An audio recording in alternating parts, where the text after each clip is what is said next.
Guys, এই যে দেখতে পাচ্ছেন সিলেটের বন্যা পরিস্থিতি। প্রচুর 2 দিনের বৃষ্টি হয়ে প্রচুর পরিমাণ পানি। স্রোতধারা দেখেন, পানির স্পিড, প্রচুর পরিমাণ পানি এদিক দিয়ে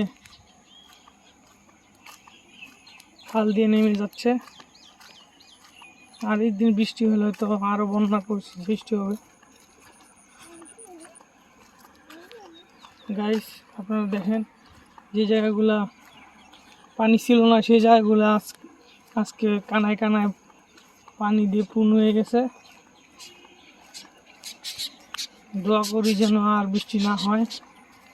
ওই যে পাহাড় দেখতে পাচ্ছেন, ওই পাহাড়ি পানিগুলা নেমে বন্যার পরিস্থিতি সৃষ্টি করতেছে। গাইস, দেখতে পাচ্ছেন কি পরিমাণ পানি স্রোত।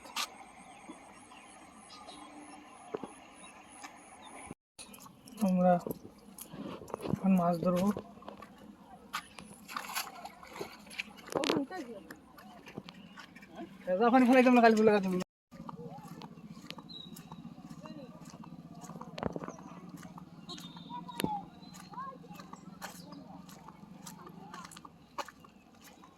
দেখতে পাচ্ছেন বন্যা পরিস্থিতির কারণে সব মাছ চাষ যারা করতো সব মাছ বের হয়ে গেছে, তাই সবাই মাছ ধরার জন্য ব্যস্ত হয়ে গেছে।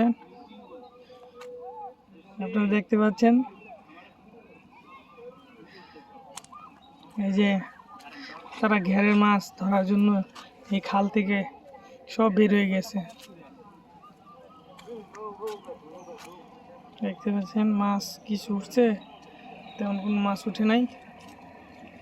কিছু পুঁটি মাছ এবং ট্যাংরা মাছ উঠেছে। না, আমার খাবারের একটু সমস্যা আছে। চাচা এখন মাছ মারার জন্য জাল ফেলতেছে। Wow, nice. পুরাটা এরিয়ার জন্য এখন খাবার করে ফেলছে একটা জাল। ভিডিও করেন আধুনিক সমাজ ব্যবস্থা। আমারে ভিডিও করি আছে আর নেই তো ওলার মাছে মাছ মারিয়া তুই নিলে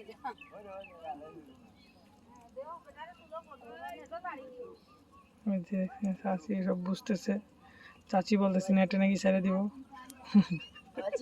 নাটক করে।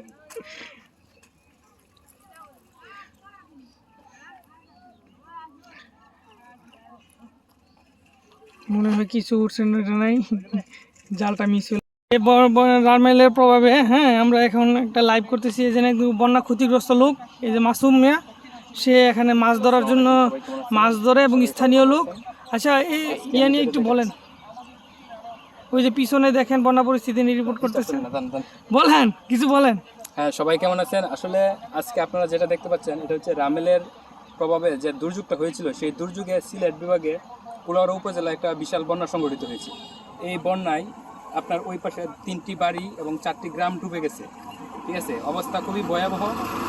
আপনারা সবাই দোয়া করবেন। ঠিক আছে, আমরা আশা করছি, আমরা দ্রুত চেষ্টা করছি এই নিষ্কাশন ব্যবস্থার জন্য দ্রুত করা যায়। ঠিক আছে, আমরা এই পাশটা দেখেন, এই পাশটা আসলে খুবই ভয়াবহ অবস্থা। ওই পাশে 2টি গ্রাম ডুবে গেছে। ঠিক আছে, এই হলো অবস্থা, সর্বশেষ পরিস্থিতি। ধন্যবাদ সবাইকে। ওরা দুর্গত একজন মানুষের সাথে কথা বললাম, সে খুবই কষ্টের মধ্যে আছে। দেখতে পাচ্ছেন চারদিকে পানি।